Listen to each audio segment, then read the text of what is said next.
Descartes foi um dos maiores filósofos que já existiram. O francês queria encontrar um fundamento inegável que pudesse servir de base para a edificação de um sistema de conhecimento que fosse impenetrável. Um sistema de conhecimento que desse conta de responder as questões mais básicas do ser humano, sobre quem ele é, qual o seu propósito, de onde ele veio, para onde ele vai. E a primeira certeza que Descartes chegou, após questionar inclusive os seus próprios sentidos, de questionar as verdades mais elementares da matemática, foi: eu existo. E esse princípio estabelece a base de uma longa tradição filosófica que se estendeu e gerou várias subcorrentes. Essa ideia do Descartes, que ele expôs em outro livro como Penso, Logo Existo, na verdade não é um silogismo, porque Descartes não parte de ideias anteriores para chegar a essa conclusão, mas ele já constata isso como um fato imediato, como um fato óbvio, que se impõe de forma lógica e não de forma existencial, como Kierkegaard diria depois. É bom que se faça essa diferença, porque para Descartes era uma ideia autoevidente, dada pela luz natural da razão, a ideia de que existe algo que pensa, que existe algo que está elaborando uma ideia agora, né? Ele não fala do pensamento como uma coisa em si mesma, mas ele fala do eu, ele fala de algo que gera esse pensamento e que nota a si mesmo através dessa atividade. E negar a existência do eu é uma autocontradição. E Descartes procura fazer o sistema mais coerente possível. Ele é racionalista, portanto ele rejeita tudo o que é contraditório. Ele busca a harmonia de ideias que possam convencer qualquer pessoa que se ponha a pensar de forma fria.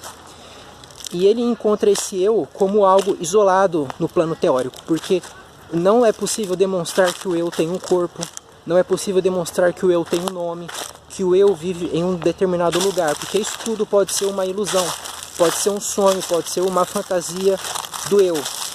É bem possível que ele esteja sujeito a algum fator, a algum agente poderoso que o esteja iludindo, que o esteja enganando, né? A nossa vida inteira pode ser uma grande farsa, uma grande fantasia. Mas no fundo de tudo é inegável que existe o eu, que existe essa coisa pensante. E enquanto nós estivermos pensando, nós nunca podemos duvidar da nossa própria existência. Para o Descartes era assim que o ser humano se encontrava, como coisa pensante. E ele depois vai desenvolver essa ideia até que ele chega no realismo. Muita gente acha que Descartes era idealista, mas isso é um mal entendido grosseiro, porque a filosofia dele é formada de etapas. No primeiro degrau, ele apresenta um idealismo hipotético, mas depois ele desfaz essa ideia quando ele fala de uma mente superior, de um ser perfeito, e esse ser perfeito não pode nos enganar, porque se ele fizesse isso, ele seria imoral, e a imoralidade é uma imperfeição. Descartes procura provar a existência desse ser perfeito, dizendo que existir é mais perfeito que não existir. E se eu pudesse imaginar um ser mais perfeito que o ser perfeito, esse ser perfeito não seria realmente perfeito. Ficou confuso, né?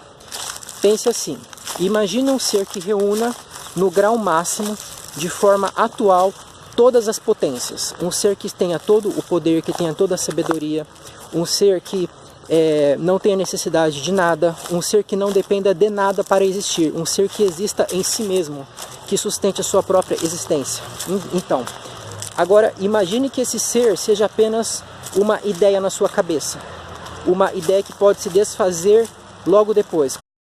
Se o ser perfeito na minha mente fosse apenas uma criação minha, de mim que sou um ser imperfeito, ele não seria de fato perfeito, porque lhe faltaria o atributo essencial da existência.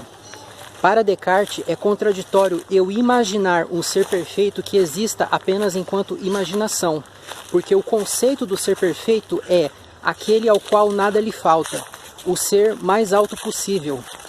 E, portanto, ele deve existir, não apenas enquanto criação minha, ou seja, enquanto idealização, mas enquanto objeto, fora de mim. Descartes diz que a ideia do ser perfeito na mente humana é como a marca do autor na sua obra.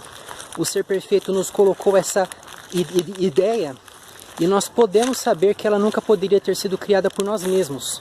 Porque se a ideia do ser perfeito fosse o resultado de uma junção de conceitos, de coisas que nós encontramos no mundo físico, como por exemplo a ideia da força, a ideia da sabedoria, a ideia da antiguidade, a ideia da glória, né, que nós temos a ver à luz do sol, por exemplo, para fabricar essa ideia do ser perfeito, esse ser não seria de fato perfeito, mas seria um ser forjado, né? Sendo que a noção de perfeição requer a ideia do ser incausado, o ser que é a causa de todas as coisas, e isso nós não encontramos no mundo físico. Descartes assim diz que o conceito de Deus exige que ele de fato exista enquanto a base da realidade. E se ele não existisse, nós não poderíamos nunca concebê-lo. E dando um passo além, Descartes diz que uma vez que esse ser tem todo o poder, ele governa o universo. E sendo assim, nós podemos saber com razoável segurança que nós vivemos em um mundo real, ou seja, aquilo que os sentidos nos mostram, na maior parte das vezes está correto, né? Já que esse ser imprimiu uma ordem, uma regularidade no mundo, como um relojoeiro que fabrica a sua máquina com as suas peças alinhadas de acordo com determinadas leis, nós podemos observar a realidade concreta e saber mais ou menos como as coisas tenderão a se comportar. Embora os sentidos nunca sejam exatos, eles não são infalíveis. Descartes diz que o ser humano tem que usar a sua razão para corrigir o material dos sentidos. Quando nós colocamos um canudo dentro da água, nós vemos o quê? O canudo quebrado. Mas quando nós colocamos a mão lá dentro, nós vemos que o canudo é reto, né? Sem nenhum corte. Significando o quê? Que muitas vezes é necessária uma análise mais apurada, é necessária uma análise crítica daquilo que nós percebemos para que nós não sejamos enganados. Eu vou falar a verdade para vocês. Descartes é um dos meus filósofos preferidos.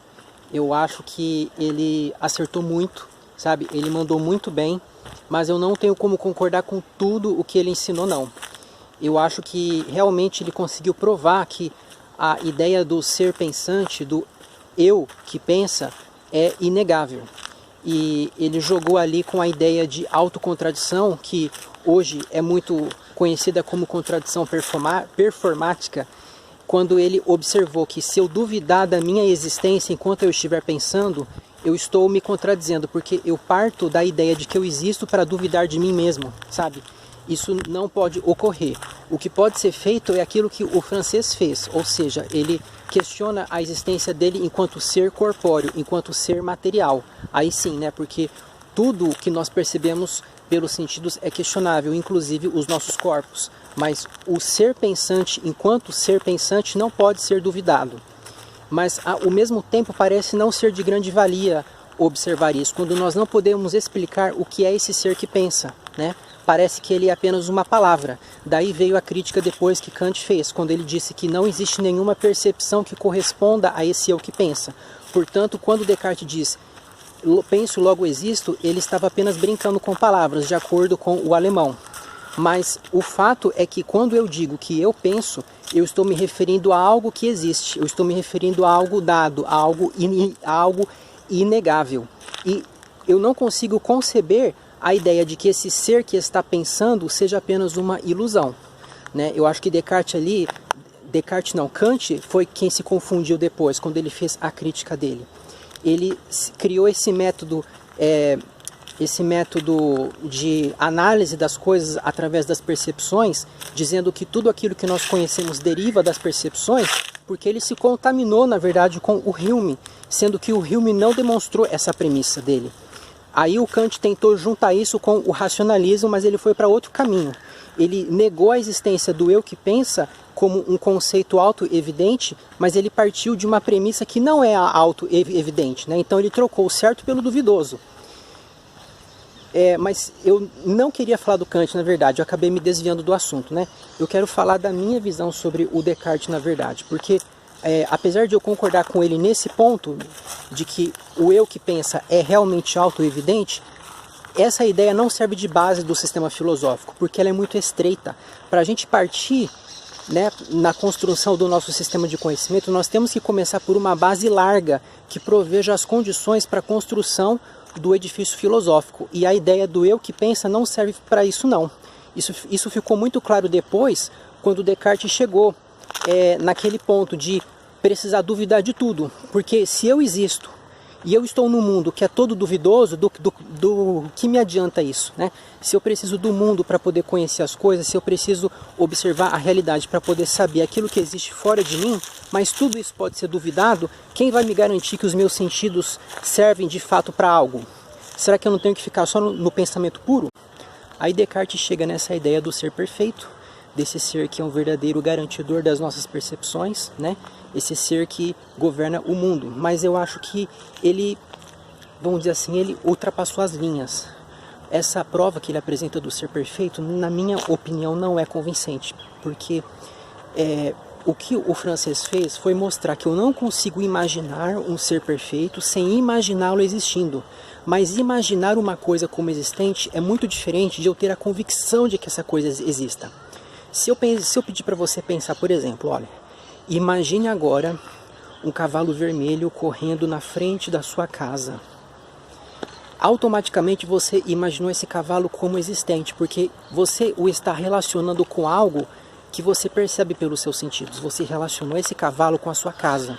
E a sua casa é um elemento da realidade empírica. Quando você imaginou esse cavalo vermelho, você pode nunca tê-lo visto, mas você já imaginou ele conectado com a sua realidade, com o seu plano existencial. E o meu ver, o erro do Descartes foi exatamente esse. Ele pediu para a gente imaginar esse ser perfeito e automaticamente com isso nós já o imaginamos fora da mente. Mas isso não significa que ele exista de fato fora da mente. Significa que é uma condição nossa imaginá-lo enquanto tal. Mas não se segue daí uma demonstração de que ele esteja de fato fora da mente, de forma logicamente necessária fora da nossa mente. Eu também não posso deixar de observar que o realismo do Descartes é uma falácia. Infelizmente ele se desviou totalmente. Ele começou muito bem usando o racionalismo, mas daí ele caiu em uma linha ontológica que de fato não deriva desse método. Se ele tivesse trabalhado corretamente, ele teria chegado no idealismo como Berkeley fez. Porque o Descartes ele criou uma linha imaginária para dividir uma coisa dela mesma.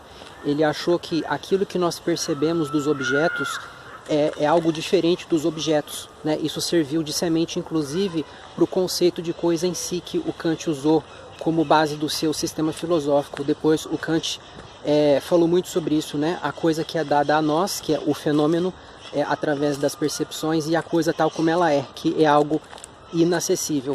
E o Descartes, infelizmente, plantou as sementes dessa concepção quando ele declarou que o mundo ele existe objetivamente como algo material, ou seja, como algo independente de qualquer percepção ou de qualquer concepção, né?